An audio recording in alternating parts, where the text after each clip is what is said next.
Hey everyone, I thought I'd do some videos on the Dvorak. This one will be on the first movement to kind of show some things, and maybe I'll practice and learn some things, and hopefully that might help you learn them as well. So I'm just going to start right at the beginning when we come in. So these, notice that they've got slurs on those, but they've got dots on them. So they want a little bit of separation in between them. So instead of just doing the slurs, you're gonna just break the bow a little bit. Yeah, so just bounce your bow a little bit on those.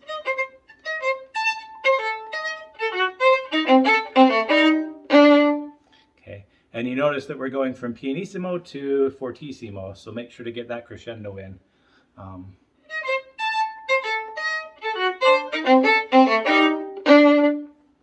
Yeah, all right. And then going on, we've got a lot of high things in this song, so I want to make sure that, I'll share my fingering, and I'm sure that you guys might have some others. Feel free to share that with yourselves as well. On this next part, I start in third position on the A string, and then I shift up to fifth position there instead of going to the E, because I know that I'm going to make that jump up to the F.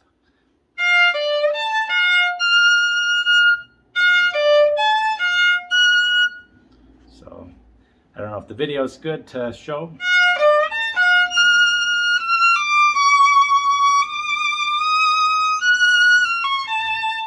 Okay. One of the things that I do when I get up that high is I try and find a point of reference, where my hand's going to be straight across. A lot of the times it's going to be my first finger that's an anchor that anchors me up there. Sometimes it's just the positioning of my hand. I know that high note, that F, I repeat later on in two measures later. So I know to listen for that coming later. So I've got that note in my head.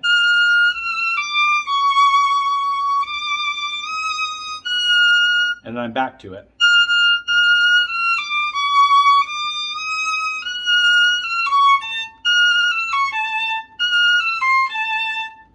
Yeah. And then you can just listen to it carefully.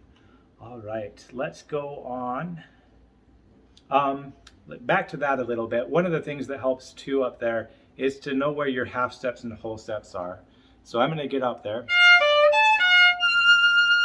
And then this is a half step, so your third finger is going to be right next to your fourth. And then that's a whole step from the 3 to the 2. And then you're going to tuck your first finger right under, because that's a half step too. And then you're going to go back up, half step. And then you're back to your fourth finger where you were before.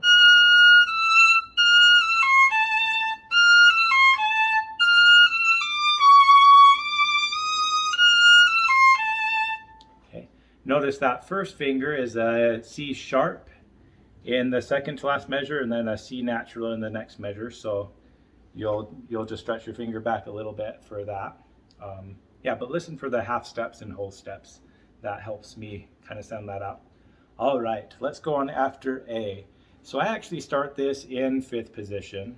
That second finger, kind of what I do is I look right at my violin, and I guess you can't see it from my perspective. I guess if I do this, you could. But my second finger is right where the violin comes across. So I kind of have that as a point of reference, that that's where my 2 is. Another way to do it is, if you're familiar with third position, shift up to third, that's your fourth finger, and you're just going to put your 2 there. So practice finding that. Okay, and that's going to ring a little bit. That's called a ring tone because it's also your G. So it should ring your violin when it's in tune. Yeah, and then you've got that, and then your G or your D on the E string is just straight across.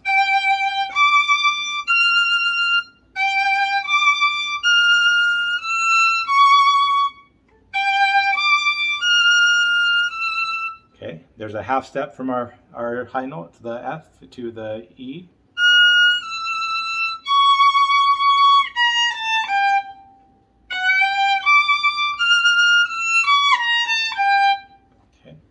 So yeah, I do shift down on into third position after that C sharp. So.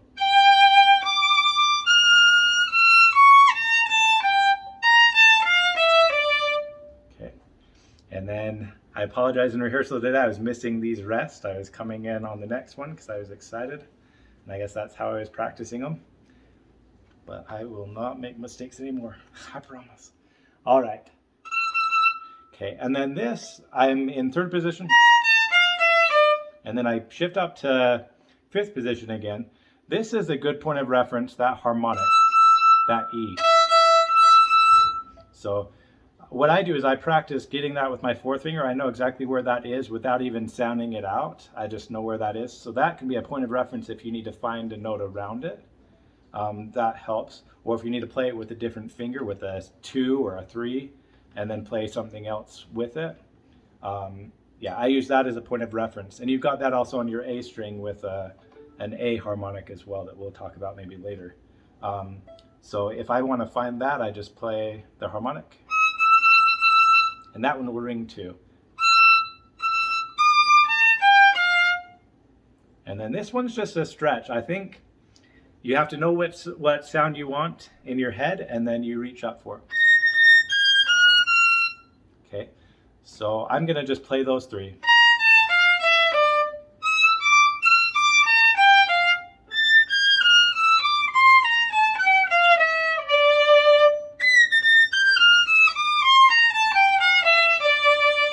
I forgot to shift down there.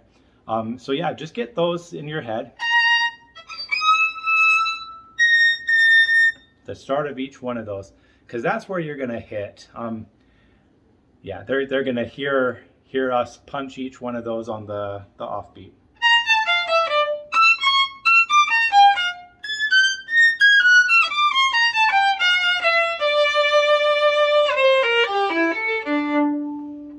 Okay, so I'll go back to that phrase.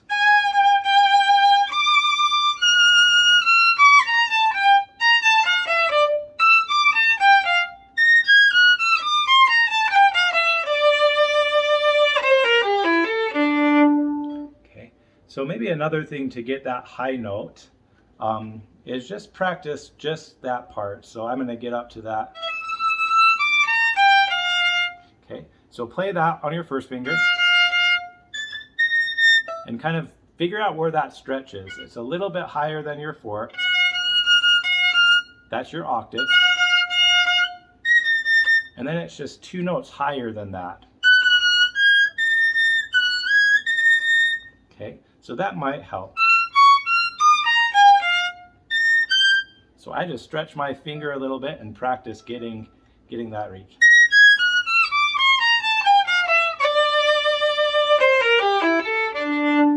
Yep. And once you have that note in your head and you've practiced it a few times, it's easy to jump up there to it. All right, so let's go on. The next one. Okay, and this is all fortissimo stuff, so we're really just accenting it and hitting it. We want to, this says con forza, which means with strength. We want to really hit it and come out so that we're heard. So 1.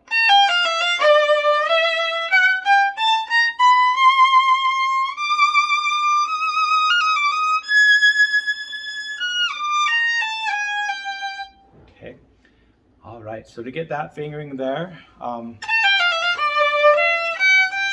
third position. And then this is third position still. And then I'm going to shift up to my second finger on the next note.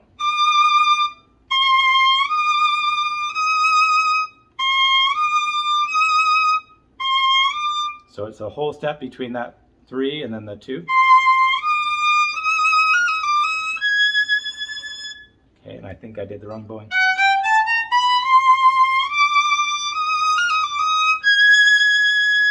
Okay, and again, that stretch, just kind of practice where that 4th is. Some of these notes, one of the things that I've done when I've tried to learn it is I memorize where those notes are. That is an A flat. If you have a piano, that helps to get it, but I sometimes just shift down and play it in a register that I'm more familiar with. but I want to get that note in my head so I know where it is, so I can jump to it. Okay, so.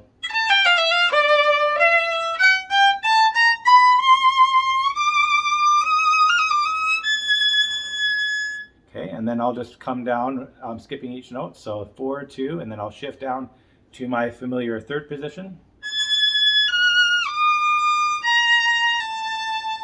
And then you could shift down to first position here, but I just shift down and play that with a high 2.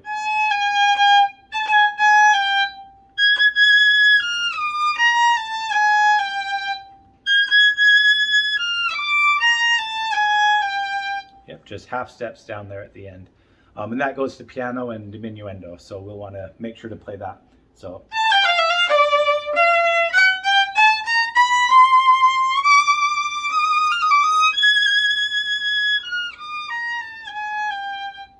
Kind of just fade out. And I did change the bowing there so we can end with the down bow there. So. It's a lot easier to decrescendo on a down bow. All right, so that's the first page. I'll make another movie. It looks like I'm at 11 minutes. Hopefully I'm not long-winded, but hopefully this helps. But I'll make one for the next page.